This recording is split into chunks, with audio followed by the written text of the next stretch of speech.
What's up everyone, OJ here. Welcome back to another video. Today, great information like always, so let's go ahead and get right into it. And we're starting off with more of Nintendo's Twitter Direct that is currently going down this week because we have release dates for Final Fantasy X/10/2 HD Remaster on the Nintendo Switch in addition to the Xbox One. And we also have a release date for a game that I'm super excited about, and that is Final Fantasy XII, the Zodiac Age. So let's go ahead and get into when these games are going to be available. So Final Fantasy X/10/2 HD Remaster will launch for the Xbox One and the Nintendo Switch on April 16th, followed by Final Fantasy XII, the Zodiac Age on April 30th. Publisher Square Enix has announced, and also Nintendo put out a tweet on their official Twitter. Now, to commemorate the announcement of Final Fantasy XII, the Zodiac Age, Square Enix has also revealed a new artwork by artist Akihiko Yoshida. Now, if you want to read a detailed description on each one of these games, you can check out the link in the description below,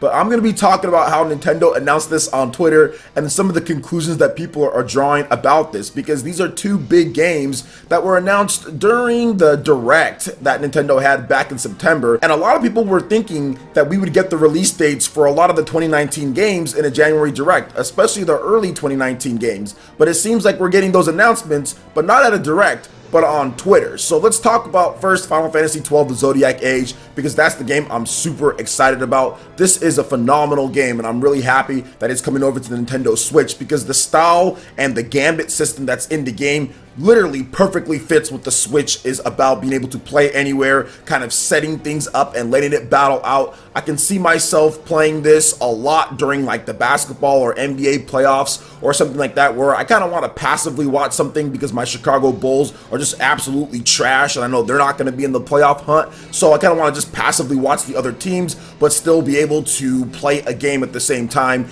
and Final Fantasy XII, the Zodiac Age is perfect for that. On top of that, if you look at like Final Fantasy X/10/2 HD Remaster, those games are completely turn-based, so also really good. You don't have to worry about playing the game in like a action setting and having to constantly look back down. You can do a move and then you can kind of look up. You can not pay attention, put the game on sleep mode. It all really works well for these type of RPGs. So the fact that they're finally coming over to the Nintendo Switch, Final Fantasy is finally back, and mainline Final Fantasy, not just talking about Final Fantasy in general, but mainline Final Fantasy on a Nintendo system is a bigger deal than some people even want to give it credit for. I mean, this is pretty much a new age when it comes to Nintendo and Square Enix and what we can see going forward, because it has been a long time since we've seen a mainline Final Fantasy game on anything that's been considered a home console for Nintendo. So to see this come over, it's really big. You have to remember, with the Xbox, they got the Final Fantasy trilogy of games, right? Final Fantasy 13, that was a huge announcement that it was coming to the Xbox like about a decade ago or whatever the case was at E3 when they revealed that. So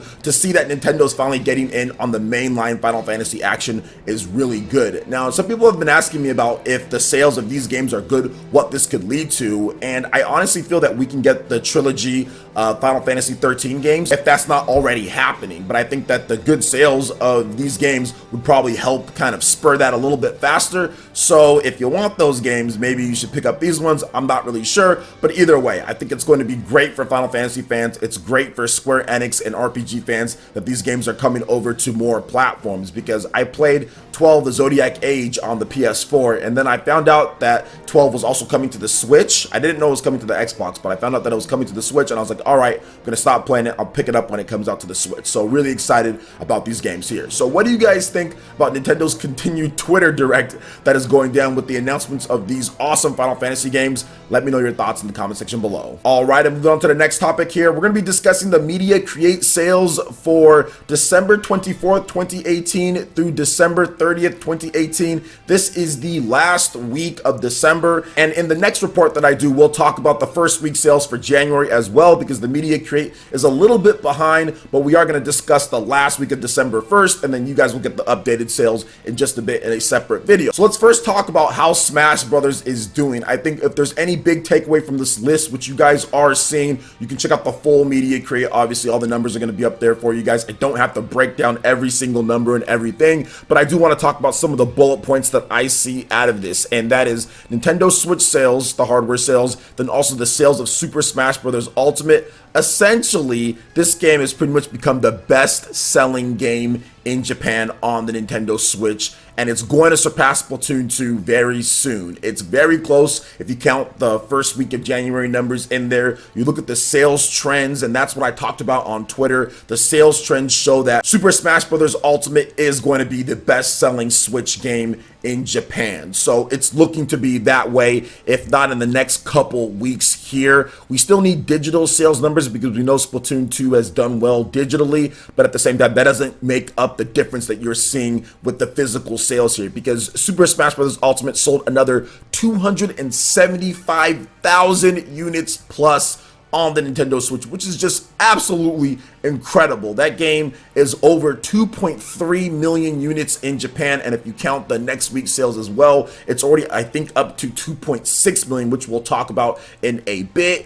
And if you look at games like Super Mario Party, the hold on this, that game is about to reach 1 million units sold in Japan by itself. Super Mario Party didn't launch the strongest. I know it sold around 1 million units or so in its first month, but it's continued to have some really good legs when it comes to the sales. And I'm expecting Super Mario Party to be maybe a 5-6 million unit seller going into 2019. And Mario Kart 8 Deluxe continues to do well. And another takeaway is that Dragon Quest Builders on the Nintendo Switch in Japan, the Switch version has actually passed up the PS4 version when it comes to physical sales. We still don't have digital numbers, but when it comes to physical, Dragon Quest Builders 2 is actually above the PlayStation 4 version, where it launched a little bit below the PS4, but it's showing to have a little bit more legs than the PS4 version of the game, and that makes sense because the Nintendo Switch is doing so well. Now, another thing to also note here, guys, is that Kirby Star Allies, games like that, which is going on a year old, that's still in the top 20. You also have Taiko Drum Master, you have Dragon Ball Fighters and other games that were in the top 30 as well.